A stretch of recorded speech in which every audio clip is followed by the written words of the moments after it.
Hey there. So it's Sunday, November 17th. We are almost 2 weeks post election, and I'm getting over the shock and the trauma a little bit. You know, the thing about grief, and it is grief that I'm going through and a lot of other people are going through.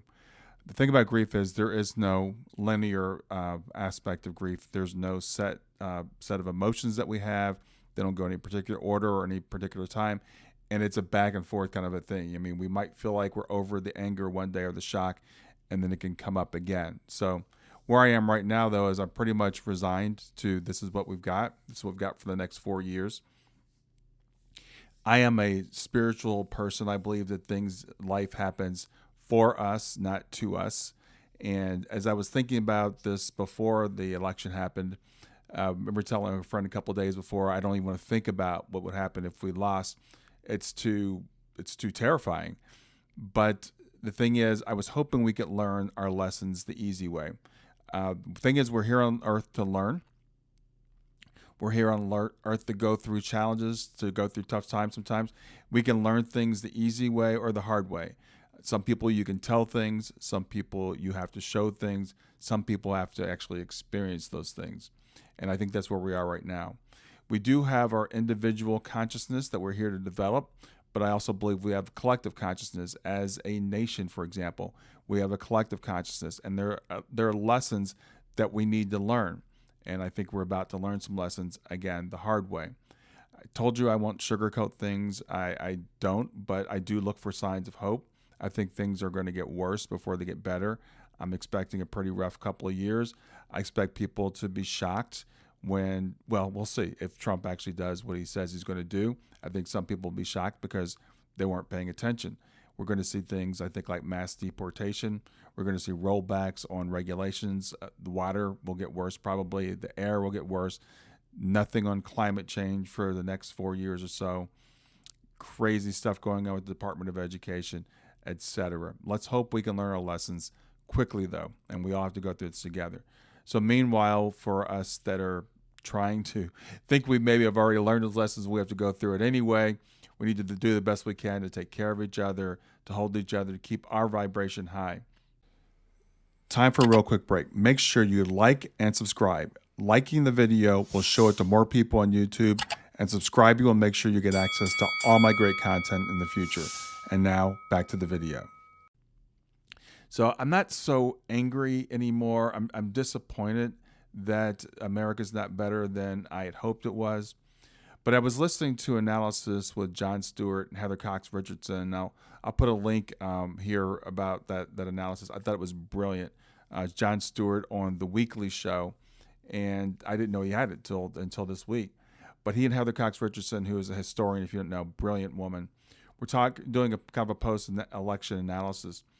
And as I was listening to it on my morning walk, they were talking about the things the Democrats did wrong. And I frankly don't know the Democrats did a lot wrong. There's some things that might have gone differently.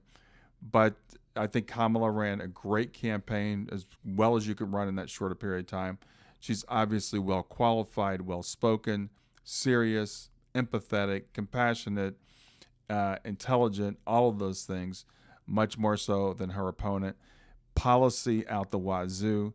You know, the record of Biden, the economy in the U.S. right now is as strong as it's pretty much ever been, stronger than any economy in the world. We are still the envy of the world when it comes to the economy. And people said they voted on the economy and on Trump's policies. It doesn't make a lot of sense. Now, some things that the Democrats did wrong.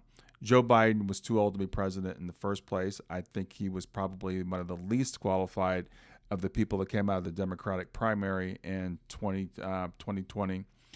But, you know, he's an old white guy. Let's just face it. And I think that Amy Klobuchar, I think Kamala, I think Andrew Yang, Pete Buttigieg would have all been probably better selections. But this was the guy that we thought could beat Trump and actually did beat Trump. Now, the problem is Joe let his ego get to him, and he said he was going to be a transitional president, I think assuming that Trump wouldn't run again. And then when he saw Trump was running again, he thought I was the only one that could beat him last time, so I'm the only one that can beat him this time. That was Joe's ego getting him. Now, the mistake I think the Democrats made was not taking him down in the beginning. They should have made him go through a primary process. We respected the incumbency of the office. We respected the traditions and the norms, but Joe was too old, and we recognized that too late. If Joe had dropped out 6 months earlier, I think we might have had a chance, but we let him linger too long. So I would say that's a mistake the Democrats make. We didn't get to go through a primary process, so Kamala wasn't tested that way, and she did not do well in the primaries when she ran the first time. So that should have maybe been a red flag to us. But here's what I'm seeing, though. Let's just face it. She's a woman. Hillary was a woman. Hillary was way more qualified than Trump. America is not ready for a woman to be the president. I think that's just a fact. I hate to say it. I was hoping it wasn't true. Other nations have had people at the top. America is not one of them. We'll see what happens for a woman here. But when Hillary lost, we were shocked. We were stunned because we knew she was so much more qualified. But she did. She lost.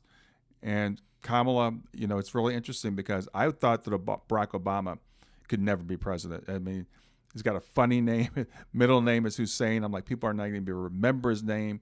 He was skinny. He was young, and he's black.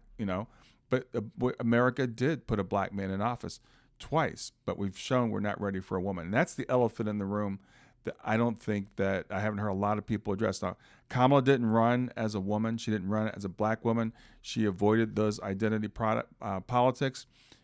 Whether that was smart or not, I don't know. But the thing is, I think what we've seen now is, frankly, women don't support women.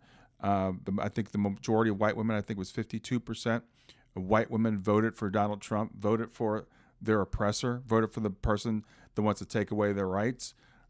So this is where we are. This is where we are in America. We're just not ready for that yet. So I'm going to wrap this up here. Again, when we talk about analysis as Democrats, what do we need to do differently? I'm not sure what really the answer is. We've got popular policies. We have policies that 70, 80% of people in America agree on. One of the things that they said in the podcast I thought was really interesting and hopeful is maybe the Republicans, now that they've got all this power, will look at some of those popular policies and steal them from the Democrats and implement them. That would be a theft I would be grateful for. Let's get some gun control. Let's do some things that are very popular. And if you want to take credit for it, Republicans, fine. I don't really care. Just so they get done. So let's hang in there, where it's going to be a rocky couple months or years coming up, months, weeks, whatever. But we'll get through it. America, I think, is strong. I think we'll bounce back. A lot of the guardrails are down from where they were before, but we still have some guardrails, and we still have people that really care about this country and want to see us move forward together and in peace. So have a great day, and I'll talk to you soon.